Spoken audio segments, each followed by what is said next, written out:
Hey, it's Brian with the Midnight Mechanic with our first $500 challenge. We found an 88 S10 pickup truck on Facebook Marketplace and made a deal with the guy for $500. On our way out to check it out now. Hopefully it'll work out for what we need. We got our $500 and we're ready to go. We decided we're going to take the F-250, which I think might have a bad head gasket right now, but it's worth a shot for the challenge. So we'll cross our fingers, see how it goes here.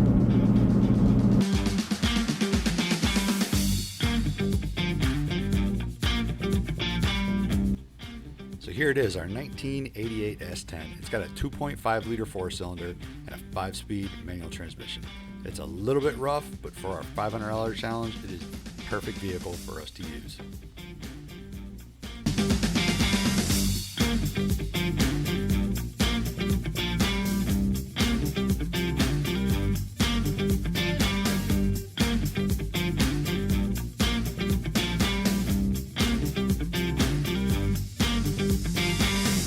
Is that an antenna or what is that thing? It's a camera. Oh, it's a camera Yeah. up there? I got you. What? It just records what you're doing? Yeah. Like I said, we got a YouTube channel. Oh, I got We you. do this, it's actually a 360 camera, so it'll record like everything. Well, I ain't messing you up, man. No. Okay. I didn't know. Unless you don't want to be on camera. Oh, it don't bother me.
This is our 88 S10. It's the first one we bought. Joel hasn't seen it yet. What do you think, Joel? I mean, as far as $500 vehicles go, it looks pretty sweet. Yep, I do not disagree with you. So let's go ahead and we're going to unload it, go ahead and get it in the shop and see if we can figure out what it needs.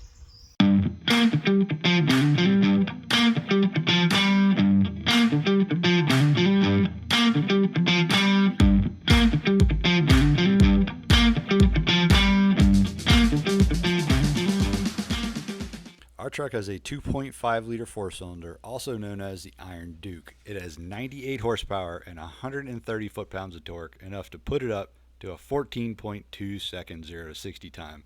Now, for reference, our 2015 Malibu has twice the horsepower and will do 0 to 60 in half the time. There's nothing trash on a $500 vehicle. Okay? Nothing. We'll break the The cable. dashboard's loose.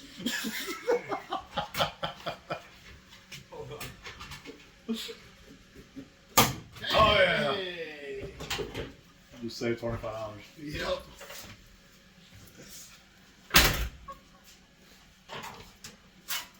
Alright. Wiring harness is straight. We got the lower fan shroud. Oh, dude, is this? This is a non-power steering truck. Oh man, it is. This is a non-power This is steering awesome. truck. This is awesome. There are no options on this. This is literally the lowest option S10 you could get. Roll-up windows, no power AC. steering, no AC. Yep, it's got the non-AC heater box. And the 4-cylinder. This is the lowest option and the lightest weight. Yep. Did he tell you what was wrong with the engine? No, he just said it was broken. Well, here's a Vortex. It's got one brand new rocker arm. Yep. Let's see if it turns on. It's not locked up. It's not, and I heard compression. Yeah. Do we put the effort into trying to get this turd running? I don't know. It's black. We could cut that filter open. Yeah, let's do that. That'd be some good content. Alright, so what we're going to do now is we're going to cut open the oil filter. We're going to use this oil filter cutting tool, which will cut it open. That way we can pull the filter out and we can look in the filter to see if it has any metal in it. If it has metal in it, then we know that it's chewing up bearings. The engine's probably not good. You can also see how sludged it is and if it has any water in it. So that'll really tell us what this engine actually looks like inside. Ooh, that is thick. That is nasty. Gross. Dude, that's gross.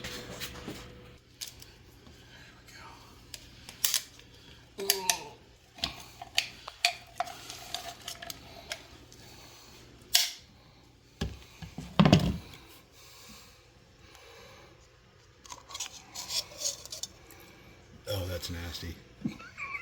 It's got water in it too. Doesn't look like any metal though. So probably it overheated and cracked the cylinder head. Yeah. It's just sludge. Look It's at how just nasty. gross that is. Is that metal? Oh, that's metal. Oh, that's metal. Absolutely. Oh. It's just powder now, though. They ran it for a long time with a rod bearing going in it. You can see it in the light. These S10 trucks had a rear leaf spring and a front coil spring suspension. Although, when we looked under ours, we weren't too excited about what we found. Oh! That's a custom lowrider. So, what they did was they took a torch and they heated up the rear leaf springs to lower it, but now the leaf springs are sitting on the frame. I haven't seen that one before. No. That's a new one. No. Which means the fronts are probably also heated. Oh, it's gonna ride real nice. Fantastic. Oh, The headroll is bending when you do that instead of the truck moving. that's terrible. So what we're talking about with the springs is you literally heat them up with a torch until they lose the arch for the leaf springs, or the coil springs will lose a little bit of height when you heat them up. Problem is they lose their spring rate and they start riding extremely rough, which is what Joel was joking about earlier about this thing riding extremely rough. Interior of our S10 is very basic with vinyl seat, vinyl floors, vinyl headliner, and manual everything with no air conditioning. There are no bells and whistles here. Missing the switches. What do you think they did here? The radar. It's melted. They melted it. It's like somebody put a giant Giant cigar cigar. out on the dashboard. We just put a sticker over that. Oh, custom wire nuts. That is the proper way to wire A house. car stereos or a Or house. a house. So apparently Kim used to ride shotgun. All right. All right, now stripped out S10. Did they come with a headliner, or has this been removed? It's like you can see the glue. Oh here. yeah. Yeah. It's probably vinyl. Yeah. All right. Oh look, it's got the floor vents. Oh, dude. It's that one over there. No. Oh, that's awesome. I didn't even know they put those in these. Yep. I love it. Yes. All right, so we need windshield or headlight, and windshield wipers. windshield wipers. I'll bet you this thing is so stripped down it didn't even have the intermittent wipers. I'll bet you it's just got the wipers that are I bet you're off, right. low, and high. I bet you're right. You probably look under the hood and see the motor and see. And yeah, I mean that's all that this is. Yep. It's Are Defrost. you going to put it on the floor, or are you going to put it in? I don't know what temperature Hot or or whatever it is outside. air temperature. Yeah. This seat is not uncomfortable. It is not, and this one surprisingly because there's a gigantic hole in it. Yeah. Wonder if Kim did that too. I don't know, but I mean, I don't know if my butt's so big it's bridging the gap, but it fits okay. This is again a surprisingly good $500 vehicle. It is surprisingly good. Good job for your first purchase. No, not bad. These aren't factory. These are not original. Why? So you can block the sun in two different directions. Somebody needed that so bad. If you there have, two of them? If you have two suns, if you are on Tatooine, these are perfect. All right, so list. We definitely need an engine. That one is toast. Those plug wires. Plug wires. Water pump pulley.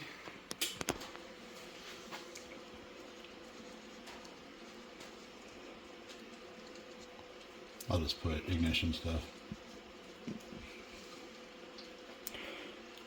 Headlight and windshield wiper switch.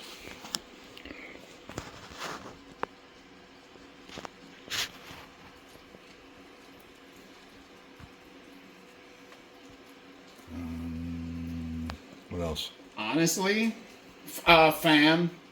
Fan, yeah. Fan and maybe a fan shroud.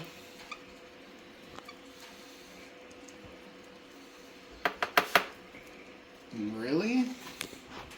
That might be. That's about it. That might be all the rest of these.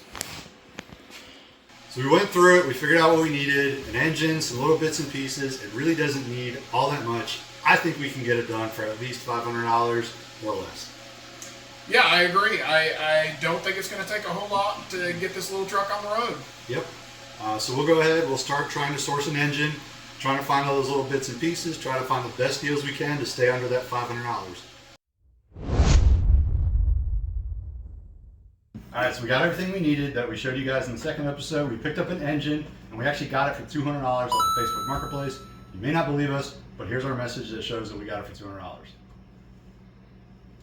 Then we went ahead and we picked up a new clutch and a new flywheel, just because with it out, we're going to go ahead and do that, and then oil and fluids and stuff like that. So I guess first step is let's get this thing jacked up, get the hood off so we got room to get this thing out of here, get the oil drained, and get this poor sad little engine out of here and start swapping parts over. Alright, before we pull this hood off, something that a lot of people overlook is figuring out how to put it back in the same place. There's a lot of different ways you can mark that hood. I've seen people scratch it with an awl, or you can use a paint marker. In this case, we've got a nice little yellow pencil. So we're going to mark right around the hinges, and that way when we go to put it back on, we'll just line those marks up with the hinges and bolt it right in place.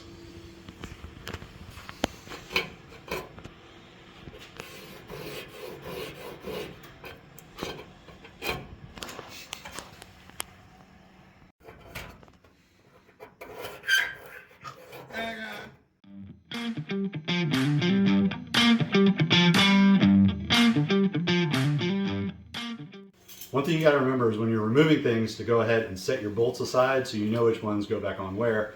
We just dropped our bolts down here and we lost them, but luckily we have bolt bins that we can get the correct ones out that we need. All right, so we're going to go under and drain all the fluid out of the transmission and pull the drive shaft out. That way it'll be easier to get everything out after that. Okay, so an old trick is when you take the drive shaft out, fluid's going to come out. So what you do is you take a rubber glove and you put it over that so it collects the fluid, it doesn't fall out. Never works though, it always breaks open and spills everywhere, but it's at least worth a shot.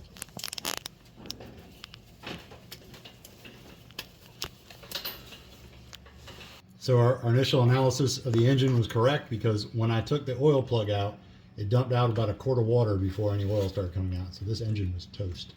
So these T5 transmissions have a really easy shifter to get out. It's only 4 bolts, and we'll take this shifter out of the way so we can have clearance to get the engine and transmission out.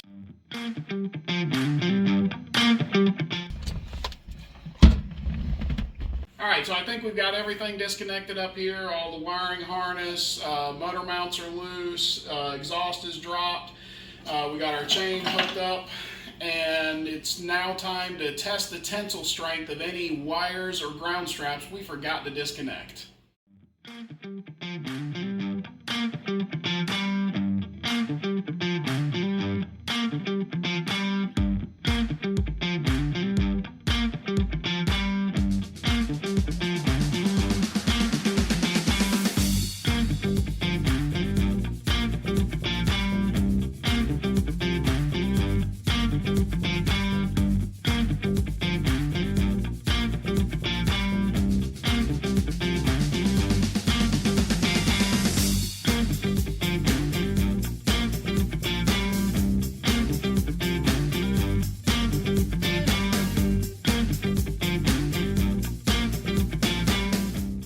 Once you get it about this far out, you realize there's a lot of things you didn't hook up, like ground wires and the speedometer cable, which Joel is underneath right now taking off.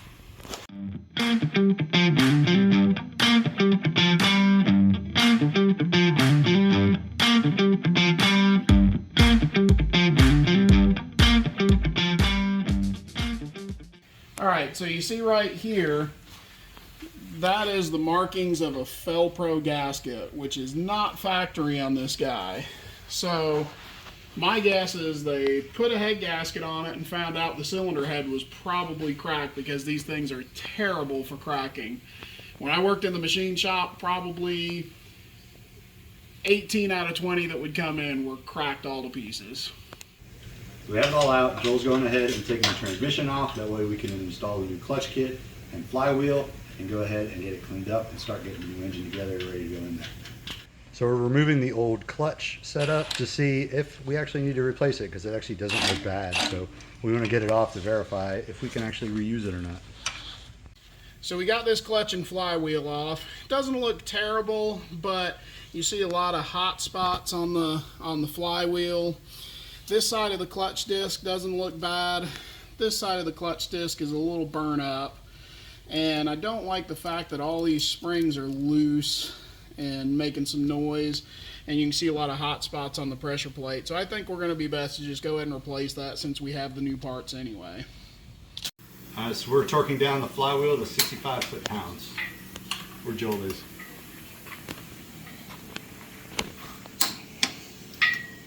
When you're doing this, don't forget to put your pilot bushing in. Make sure when installing the clutch, you put the flywheel side to the flywheel. It won't work the other way. And one thing I see a lot of guys do when they're putting this line-up tool in and getting the pressure plate and clutch bolted together is they'll just stick that line-up tool in and let the weight of the clutch kind of weigh it down. So right before I get that pressure plate tightened up, I like to kind of pull it up just a little bit and make sure that clutch is actually centered and not getting pushed down by the weight of it. Then I'll tighten it up. All right, so he's going ahead and torquing down the pressure plate bolts to 18 foot-pounds. We had trouble finding specs online, but we found them. Joel also has some fancy tech specs I'll get him to do in a video later about bolt torque. Don't forget to install your new throwout bearing also. This one is trash. This slides off of that pivot there. So what you do is install the new one on here, and then you can slide it on that pivot and back on.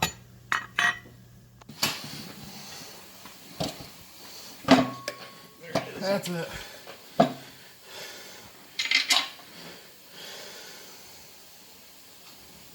All right, we got the engine and transmission all bolted together. Mostly Joel did it, but I was a good help. Now we're going to go ahead and get it stuck up in the car.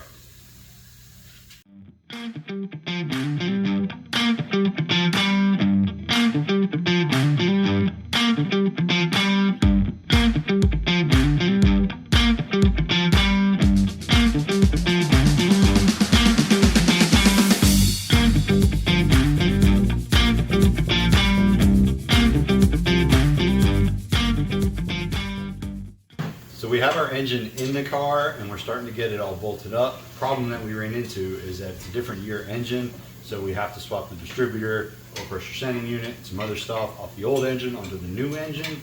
And also we're missing the injector harness. It's just not in the car. It's a little adapter that goes between the two. We don't know where it is. We're gonna try and source one tonight, but everything is in the car right now and bolted in. We just gotta do all the little bits here and there to get it all together, but there shouldn't be any money left to spend other than that little harness. These are the kind of things you run into that threaten to blow a $500 budget.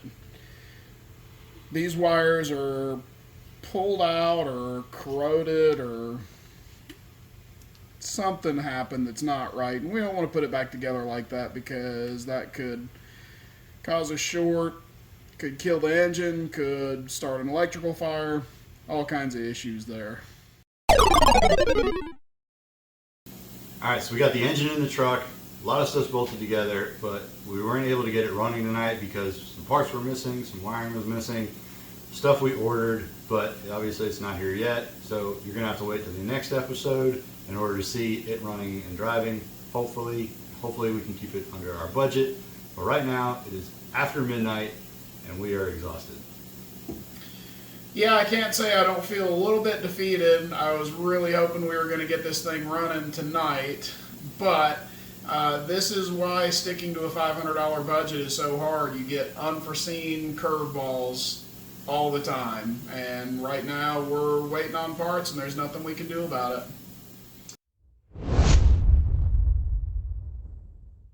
And hopefully we're going to get this thing going tonight. I know the show's called The Midnight Mechanic, but I really hope that we're not going to be here as late as we were last time, so let's get to work, get this thing running. So what we're doing here now is I'm mostly watching him do some wiring work. We found some splices and things that we wanted to repair, and also we wanted to lengthen a wire to make it easier to route stuff, just to make sure that everything is straight and nothing's going to like arc out or get damaged after we finally fire this thing up. So we're just going through and doing cleanup work and checking everything before we go ahead and fire it.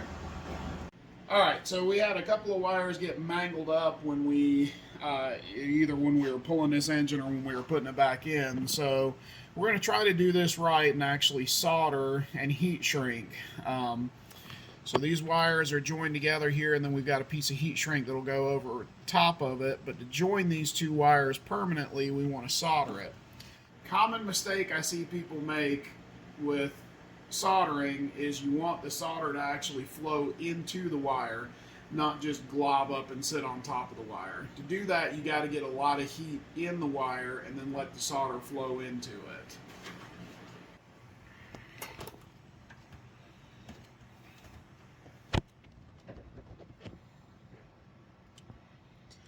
So here I'm trying to get some heat transfer into the wire by putting a little bit of solder on the side, and then when the heat gets right, it'll actually draw the solder right into the wire.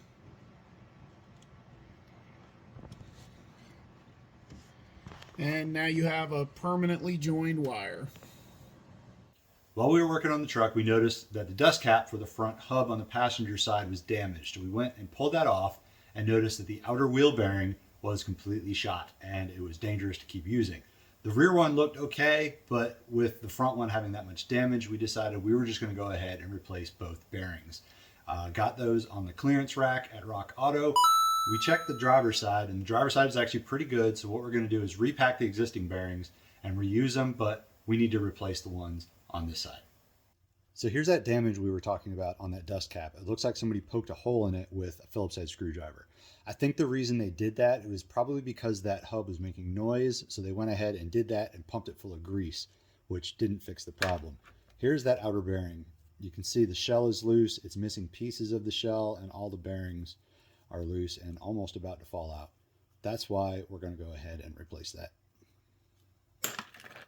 So we have our radiator and our electric fan mounted. Because we're using an electric fan and not a clutch fan, we had to find a way to mount the top of the radiator, because with the clutch fan set up, the fan shroud actually will hold the top of the radiator in.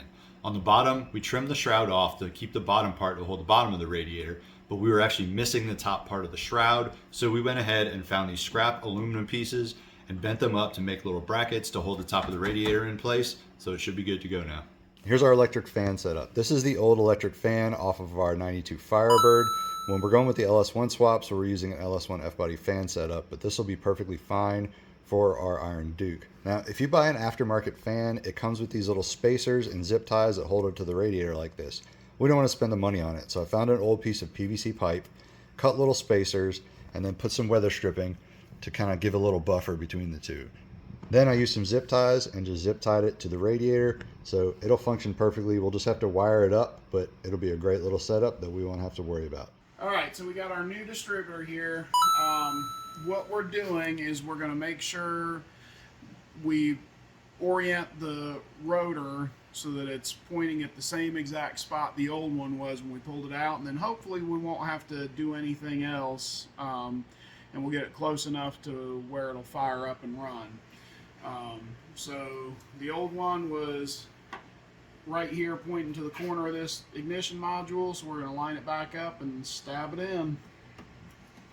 All right, so we have everything hooked up right now. It's got power to it, and we're going to go ahead and see if it turns over.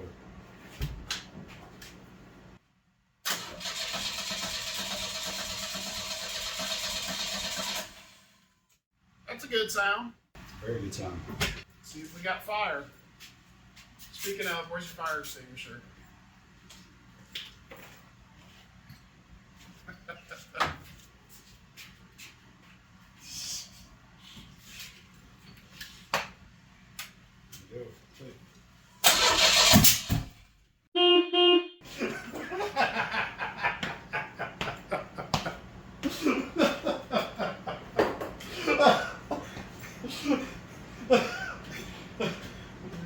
The timing's off. Might be a little bit.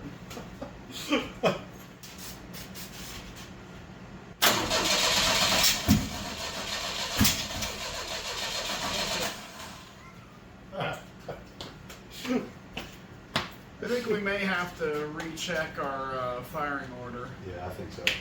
What we're going to do now is, since our firing order is obviously off, is we're going to try and find top dead center, which is on the compression stroke where you can feel all the air pushing out, and we want the piston to go all the way to the top, so we know that's where we're going to set the distributor to fire. Getting compression? Nope. There it is. Okay, so we got compression. All right, so you can see down here is the timing marker, way down on the bottom there. It's kind of hard to see because I can't get it to focus, but there's numbers on there, and since we know we are on the compression stroke, we could set that to 0. That's where top dead center is. All right, here comes attempt number 2 with the distributor wired up correctly. Hopefully.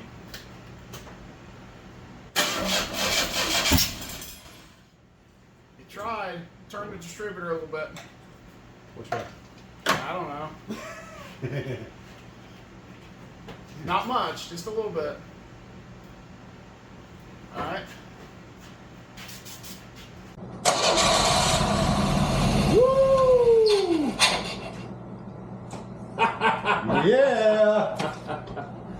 It runs. It runs. Woo! All right, so there we go. We got it running. It runs really good. We're going to try to time it just a little bit to get it running a little bit better, but it runs really good right now. I don't think we have any money left to spend on it, but we just have little bits and pieces here and there, but I think it's doing pretty good. Yeah, tune in and follow along as we tally up the final budget and take this thing out for a real test drive soon. Yep.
I hope only one headlight was working. I know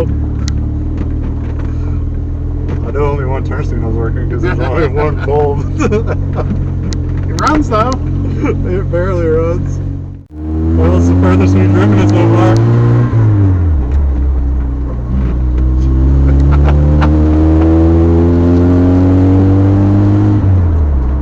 Do we know if the brakes work? No. Brakes work. Brakes work. Clutch feels good. Yeah, the clutch does feel good finally. How many laps can we make around your neighborhood before the neighbors call the cops? Before we run out of gas. Oh yeah, I forgot about that. Did it just start skipping again? It's been skipping off and on the whole time.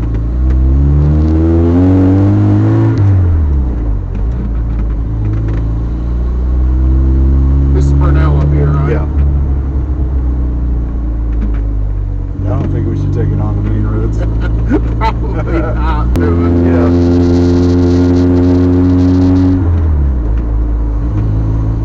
This is our 1988 S10 that we bought for $500, and we put a challenge up to try and fix it for $500 or less. We came in at $495. And just like we came in barely under budget, we came in, it's barely running and driving. But it does run and drive, shifts through all the gears, and it Yes. stops. It does everything it should do. Some things it shouldn't, but everything it should.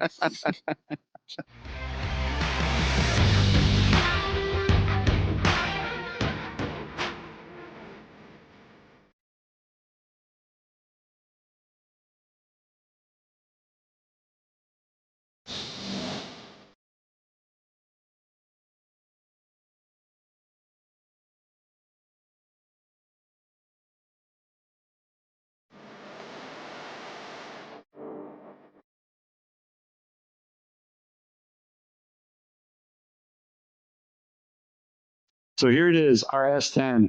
It looks a whole lot different than it did last time, and it actually runs. It runs. We took the old blown up engine out, replaced it with a fairly fresh one. And on that fresh engine, we went through and ended up having to put a new set of spark plugs, plug wires. Went back and forth between a couple of distributors because the old one died on us and we had to adapt to the one that came off of the newer model engine. I think that pretty much covers it on the engine. What did we do to the transmission? The transmission, we ended up putting a new clutch and flywheel in it. Then we put a new slave cylinder, new master cylinder, another slave cylinder, another master cylinder, new lines. And I think we probably must have bought half a dozen times from Rock Auto because we were rating their $1 and $2 closeout bins for all the parts we have, which is probably why we had to replace 2 or 3 of them at a time. The closeout bins are great, but having to bleed a clutch 50 zillion times at 10 o'clock at night is not so great. No. And that's one of the reasons it took us so long to get this going, is that was just the worst part. Sometimes with a project car, you just got to take a step away, work on some other projects, and come back to it. Yep. But we did. We got it running. Obviously, we got it driving. And we painted it. It was pretty ugly before. I think it looks a little bit better. Still kind of ugly. It's at least all one color. This is a $45 paint job. I bought a gallon of olive drab green paint from Home Depot, mixed it up, sprayed it on. So that was able to keep us right under the budget at $495. So we are right there. I'm shocked that we were able to do it, honestly. Yeah, me too. Especially as much trouble as we ran into along the way. Yep. Here's our grand total for the S10. For the engine, we ended up getting it off of Facebook Marketplace for $200. Then we threw some tune-up parts at it, plugs and wires, and we got those for $25 off of Rock Auto. When we installed it, we wanted to make sure the transmission was good to go, so we installed a clutch kit with a new clutch fork. That cost us $119 off of Amazon. Then we started having problems with the hydraulics, so we went ahead and installed a new clutch master cylinder, a new slave cylinder, and a new clutch line, and that cost us $33 on Rock Auto. We needed to cool it down a little bit, so we went ahead and pulled an old radiator fan out of my parts pile along with a relay, and that was about $15 worth of parts. Then we needed a distributor, so we ordered one off of Amazon, installed it, and it didn't quite work right. So we ended up throwing the old one back in there and buying a wiring adapter kit off of eBay, and that cost us $24. And we noticed some little stuff like we needed some wheel bearings. We ordered those off of Rock Auto for $14. And then stuff like just coolant, filling it back up again to make sure it stays cool. And we got a jug for $21 on Amazon. The grand finale was the paint that we did. I bought a gallon of paint from Home Depot, thinned it out and sprayed it on, and it came out looking good, giving us a grand total for the project of $495. And also, if you count the fact that we sold the old engine for $50, we're actually pretty far under our budget. So part of our $500 challenge was we were going to try and sell our cars and make at least a $500 profit. This one's a little bit different. Joel and I both kind of fell in love with this little thing after working on it for so long. So we made a deal, and Joel's going to end up keeping this one. I'm taking possession of the Turd S10, but don't worry, we've got plans for it. You're going to see this truck again on future episodes. Not of the $500 challenge, but on the Midnight Mechanic. So make sure to follow the Facebook page and Instagram and YouTube and keep up with it. What our S10 shows is that you can still find a cheap project car and fix it up on the cheap. Just need to take your time, shop for the right parts, and sometimes step away for a bit when things really aren't going your way. In the end, it really doesn't matter because it's all about the fun of the build, the time spent in the shop with your friends and family, and the things you learn along the way. So what does the future hold for our little S10? We don't know yet for sure, but we do know that you'll see it all right here on our channel. Don't forget to follow our social media on Facebook and Instagram at The Midnight Mech, TikTok at The Midnight Mechanic, subscribe to our channel, and we will see you guys next time.